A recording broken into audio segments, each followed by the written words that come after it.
अस्सलाम वालेकुम। आज मैं जो क्वेश्चन सॉल्व करने जा रही हूँ, इस तरह के क्वेश्चन हर तरह के कंपेटिटिव एग्जाम्स जैसे कि प्लेसमेंट टेस्ट, एप्टीट्यूड टेस्ट या फिर एडमिशन टेस्ट के लिए एमसीक्यूज बेस्ड एग्जाम्स में आ जाते हैं। And the question is 1:2% of what number.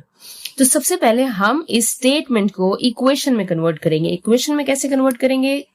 1 is, इसका मतलब 1 इज इक्वल्स टू 2% ऑफ का मतलब हमेशा मल्टीप्लीकेशन को डिनोट करेगा। 2% ऑफ व्हाट नंबर। अब नंबर हम x से या फिर n से डिनोट कर सकते हैं। तो ये हमारी स्टेटमेंट अब एक इक्वेशन फॉर्म में कन्वर्ट होगी। अब हमें जो चीज फाइंड आउट करनी है वो ये नंबर फाइंड आउट करना है।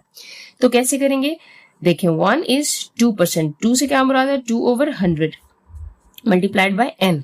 ठीक है, अब यहाँ 2 1 2 2 5 से 10 और ये 0 आ गया। तो हमारे पास क्या बचा? 1/50 into n।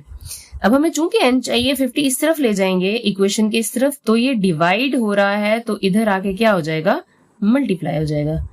Is equals to n 1 ये n ही रहेगा। अब 50 1 50, तो n की वैल्यू क्या आई? n is equals to 50। तो हम कहेंगे that 1 is 2% of 50, so that will be answer.